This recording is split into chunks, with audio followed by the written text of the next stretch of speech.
That's how this industry is fragmented. Cotton is grown somewhere else, processed somewhere, and made into garments in larger cities of Delhi, Mumbai, Bangalore, Chennai, Ahmedabad, Tirupur, etc., and then finally exported via ports. This fragmented nature increases the logistical burden and makes the entire process inefficient and costly. For example, it takes 90 to 120 days to ship an order of 20,000 to 30,000 pieces in India, but it takes only 14 to 21 days in Bangladesh and Vietnam. This is episode number 39 of MSME Talk on India's textile export scene and MSMEs. Welcome back to MSME Talk podcast for micro, small, medium enterprise businesses and startups. MSME Talk bring value addition guidance, products, services, industry experts, and information to scale up and build unshakable, long-lasting business. So please don't miss to hit follow or subscribe button. Also, do sign up for newsletter for more information and update. Link given in description. Hello MSME Talk listeners, I am Swapnil, your today's host, in-house economist and researcher at MSME Talk. Today, we are going to explore one of India's core strengths, textiles. Before that, a small reminder to subscribe to our newsletter, whose link is given in the description. Indian yarn, garments, embroidery, and especially hand-woven materials enjoy great prestige in the global market. India is the world's largest producer of cotton, the largest in hand-woven fabric, second largest in silk, third largest exporter in apparel and textiles, and recently another jewel in the crown, the second largest manufacturer of PPE kits. But is this stature at risk? Probably not yet. But we are experiencing some hiccups. Our exports have declined. Why? Well, there are many reasons. We are going to discuss a few in this episode.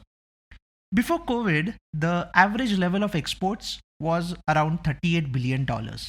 After COVID, they declined. But in FY22 or financial year 2021-22, things normalized and the situation reversed. Exports touched $44 billion, the highest ever. However, in the last financial year, that's in FY24, exports fell to even below the pre-COVID level. India's textile exports were around $34 billion in FY24. Now, what's going to happen in FY25? McKinsey estimates that in the calendar year 2024, the industry will hardly grow by 2 to 4%. Consumer sentiments are weaker in Europe and US, and you might know that India's 50% of exports go to the US and European Union. Therefore, demand in those countries impacts our exports. So, for FY25, we cannot expect massive changes. One thing that we want to highlight is that in this process, during COVID, many MSMEs, some in the form of spinning mills or garment makers or any other activity related to textile manufacturing, have shut their factories.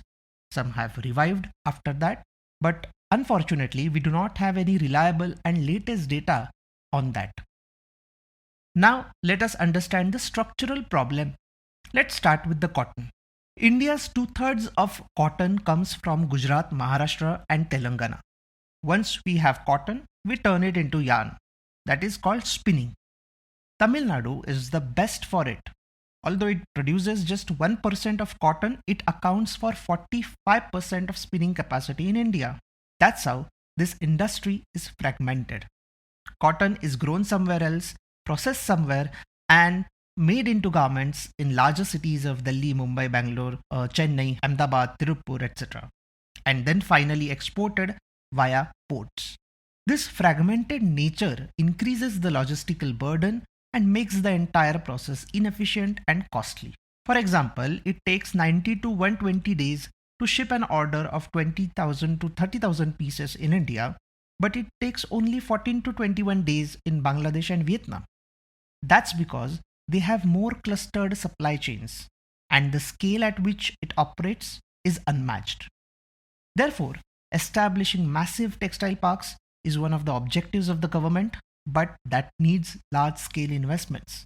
However, an MSME firm should not shy away from such a policy step or even be scared of it, because we have seen on multiple occasions that whenever the sector consolidates and achieves some scale, the MSME industry around that sector also grows.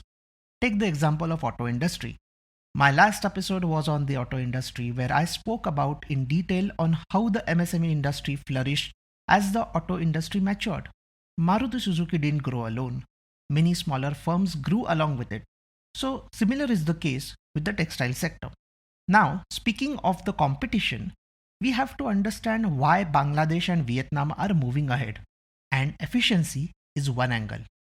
The other angle is that their low developed status. What it means is that these countries can export to Europe at zero customs duty, but Indian producers have to pay 10 to 12% duty on exports. Another aspect that is in their favor is the low labor cost. In India, it's $208 a month, while in Bangladesh, it is $113, almost half of India's. Apart from these logistical and financial reasons, there are a couple of fundamental things about Bangladesh that we cannot ignore. Bangladesh focuses on just manufacturing garments, and in the process, it imports fabrics and other items from other countries, including India. It imported slightly less than 20% of its total textile imports from India in 2022. And the most interesting but problematic part is that Indian producers find it better to export textile raw materials to Bangladesh than to make garments and export them to other countries. Another aspect is the free trade agreement between India and Bangladesh, known as SAFTA or South Asian Free Trade Agreement. As per it, India allows duty-free imports of ready-made garments from Bangladesh. This has flooded Indian markets with cheaper imported goods. Strangely, the chain is like this. India exports cotton, yarn, etc. kind of raw materials to Bangladesh and imports ready-made garments or finished goods from Bangladesh. This is a serious threat to the Indian local industry, which is dominated by MSMEs. Second aspect. Currently, cotton is not a buzzword. Non-cotton or man-made fibers, as it is called, are growing rapidly around the world. It now contributes 50% of all shipments from leading sources like China, Vietnam, and Italy. China is the largest exporter of non-cotton apparel with a market share of 36%. It's 2% for India and only 1% for Bangladesh. This is a big differentiating factor that is currently playing, where India is behind Bangladesh in terms of growth rates. But it's a different ballgame altogether, and we will deal with that separately in the next episode. So to sum up, we discussed 4 main points today. 1. India's textile exports have fallen below pre-COVID levels in FY24, and the outlook for this year does not look promising. 2. India's fragmented supply chain of textile industry makes it less efficient, less competitive, and less scalable, unlike some competitors. 3. Bangladesh has 3 things in its favor: lower labor cost, FTAs with Europe as well as India, and scale in manufacturing and less complicated supply chain. And 4. Man-made fibers are the future, which we will be talking about in the next episode. But you would ask one critical question. Where does the MSME come into picture? And my answer is everywhere. There are close to 40 lakh registered and unregistered textile MSMEs in India. These are estimates, we do not have any updated data on it. Most of the manufacturing is done through MSMEs.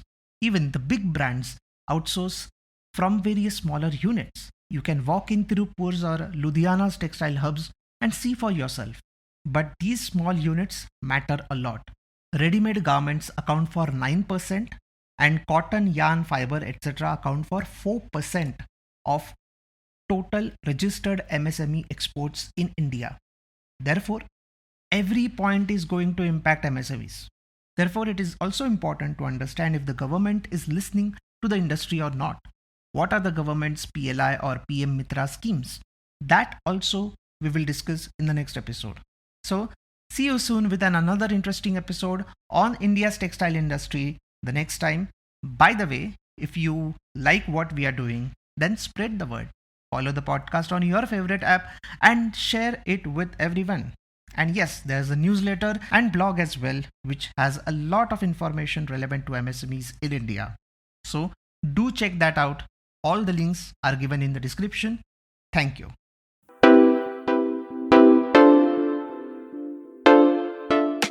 Hey, if you like the information shared on the podcast, why don't you give some good reviews to us on Apple or Spotify? Through this episode, I hope you would have got some answers to your queries and guidance for way forward. Do share your learnings from the episode, your feedbacks and suggestions. If you are an entrepreneur and have questions from experts or any particular topic or profile of expert you want to hear, or if you are an industry expert with MSME as a target audience, do reach out to us. Our link is given in description. And at last, please do subscribe for MSME Talk podcast and don't forget to share the podcast link with your friends, family and network. Take care. Goodbye.